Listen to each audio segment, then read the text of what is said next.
and you're watching the eGreen Chronicles right here, right now.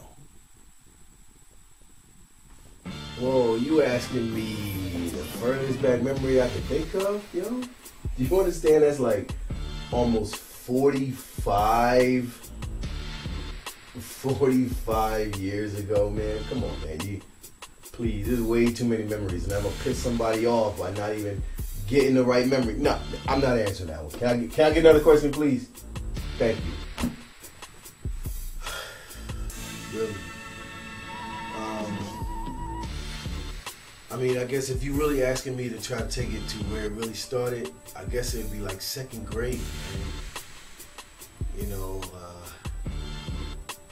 I was like in, and it was the whole change of school thing. I changed schools, and then it just changed the whole person that I was. You know what I mean? I just had to like start all over again, go all the way back to nothing, start all over. Seriously.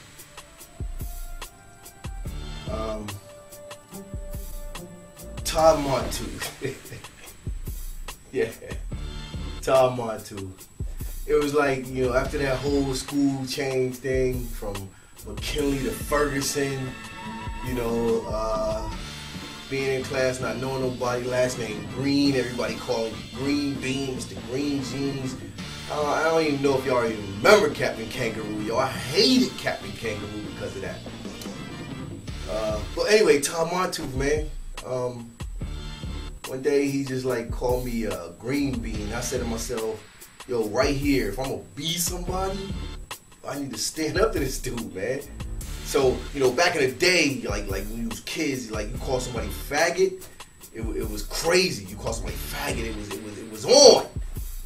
So I risked my whole life and limb, got up out my seat, Todd Montu stood up, and I was like, faggot? And he looked at me like, yo, did you really just call me faggot? You know, again, second grade, you know what I'm saying? And he's like, he's looking at me, he didn't say a word, he's looking at me like, did you just call me faggot? And in my heart, it's probably like, you know, like a mouse, you know what I'm saying? A 1,000 beats a second. I'm thinking I'm about to get crushed because Todd Montu is a giant, even in second grade. Second grade. But he didn't hit me. You know what I'm saying? He just looked at me. I remember to this day, he looked at me and was like, you? And I was like, whoo! Everything just like, whoo! Anything. I'd rather he call me anything, but for him to say, you? And not hit me? Yo.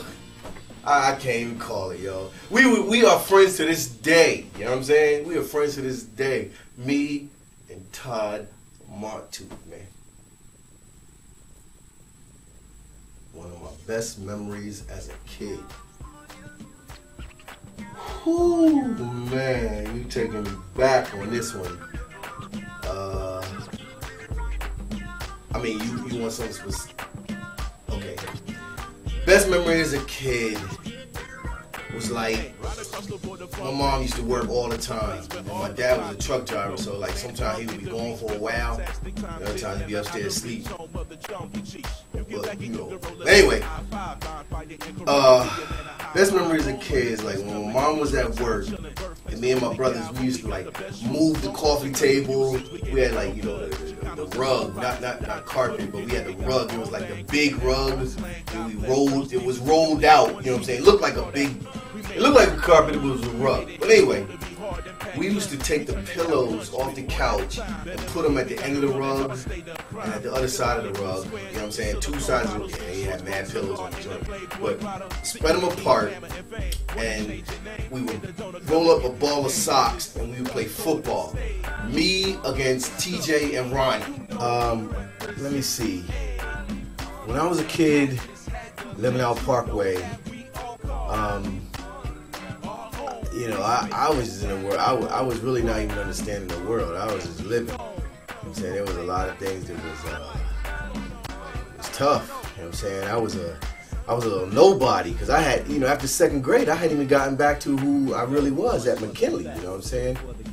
Frank Samuels didn't even remember who I was. You know what I'm saying? I was like, what, number 1 or 2 fastest kid when we used to race. You know, I go from that to being like bottom. So, like I said, just trying to think of. I'm sorry, what was the question? Ooh, you took me back on that one. First girl I loved. Let's see. Of course, moms, you know I love you. You know what I'm saying? Moms.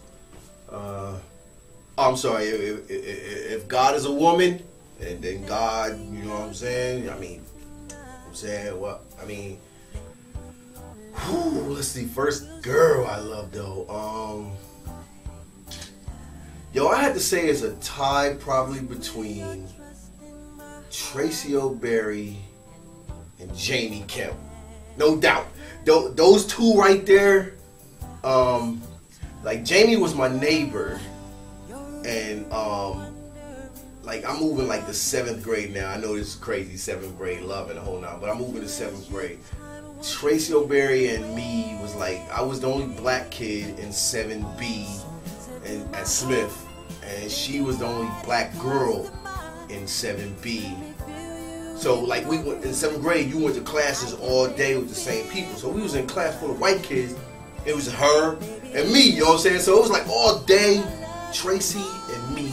And it was just crazy because I just was like, I was like looking at her all day. She had these like eyes, man. She had these pretty eyes that I always was crazy about, you know?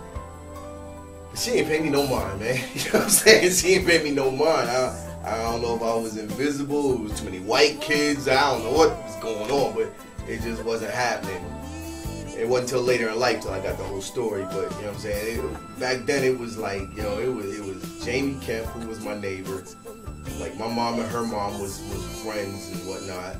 And it was like, we was just like automatically boyfriend and girlfriend because we lived next door. And I felt, you know, John kind of obligated, but I don't know if it, you know, I don't know what was going on. It was neighbors, it was that puppy love. So if it ain't moms, you know what I'm saying, or God, if you're a woman, then it was Jamie Kemp and Tracy O'Berry. And I ain't saying one was over the other, I'm just saying those two was my first love for real. Outside of moms and God, you know what I'm saying?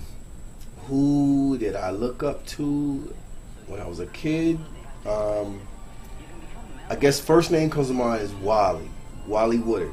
That was my favorite cousin as a kid, man. You know what I'm saying? He had everything. He had the looks, he had the ladies, he had all the sports ability, you know what I'm saying? He just had it going on. Everybody was like, he was just fly. Yeah, when we were kids, we used to call each other the Fly, cause you know, like from car wash. You know what I'm saying? Not that I'm old like car wash old, but when we were kids, we knew that the Fly on car wash was the man. He was getting that fine girl. They had nothing to do with being light skinned like that. But yeah, I go getting off subject again. I'm sorry. Wally was just fly. You know what I'm saying? I always wished that I could like model myself like him or whatever. Fortunately, I didn't have some of the attributes he had. There was Conrad, George Banks. That was my man.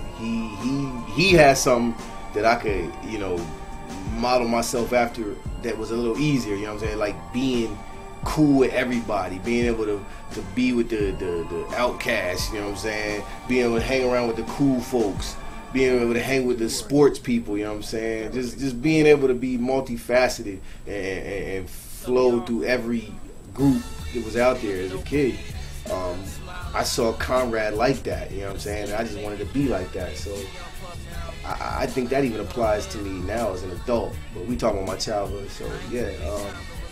You said people I look up to. That's Wally Woodard, rest in peace. My favorite cousin as a kid, and George Banks, Conrad. Them dudes, you know, they kind of, I took a piece of them as a kid to try to be who I was. You know what I'm saying? What do few people know about me that? Let me see. When I was at York High, there was a caramel factory across the street. And, I mean, you know, just to keep other names out of the situation, I don't even totally recall, to be honest with you, but I used to be the mouthpiece. We would go into this caramel factory.